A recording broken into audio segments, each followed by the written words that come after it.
Animals are going extinct, being wiped off the face of the earth all around us, and illegal poachers are the root of the problem. Illegally hunting, or poaching, is a popular sport for many international countries around the world.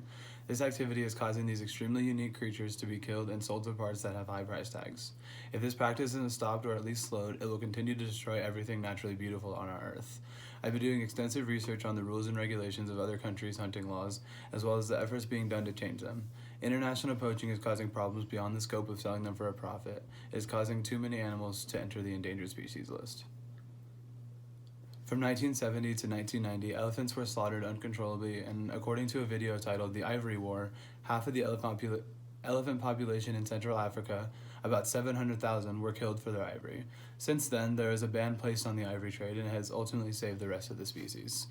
Even with the programs in place, such as the International Anti-Poaching Foundation, the video explained that they are still experiencing anywhere from 300 to 800 premature elephant deaths at the hands of man. A very interesting piece of the video included the researchers showing pictures that had been taken in a plane flying over a bunch of elephant carcasses. He notes that the poachers are still there, hacking away at the tusks, and one of them is looking at the plane and shooting. It is a very dangerous game that some scary people seem to be a part of. The following is a story I found that illustrates the worst case scenario involved with illegal hunting. Just last year, or 2 years ago in 2018, a 45-year-old northern white rhino named Sudan passed away. Now this may seem insignificant. You're probably thinking that rhinos die every day. Who cares? Unfortunately, Sudan was the last male white rhino in the world, leaving only 2 females behind. According to an article from Scholastic News, Sudan was born in 1972 in what South Sudan is now, a country in Africa. At the time, about 1,000 northern white rhinos still lived in countries in Central Africa. Over the next few decades, northern white rhinos slowly disappeared from the wild. Many were killed by poachers who cut off and sold the rhinos' valuable horns.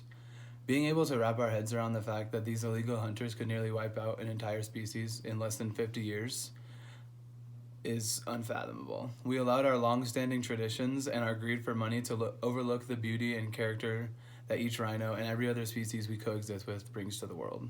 Fortunately, this problem is not going unnoticed. When I first began searching for solutions to this problem, I was unsure if there was even possible ways that we, living in Flagstaff, could assist with the poaching problem that is halfway across the world.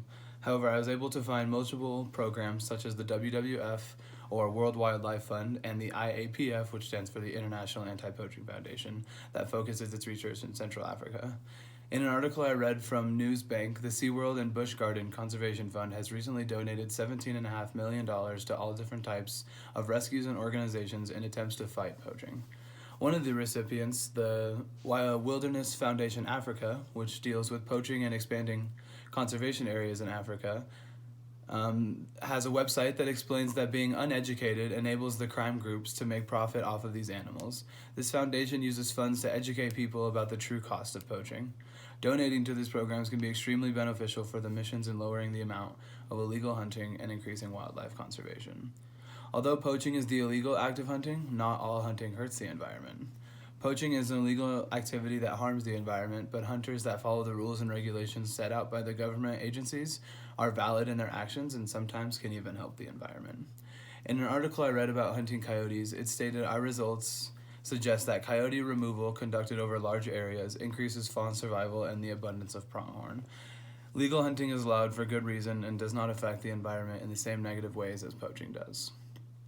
Preventing worldwide poaching would allow all different types of species to thrive and prosper in their natural habitats.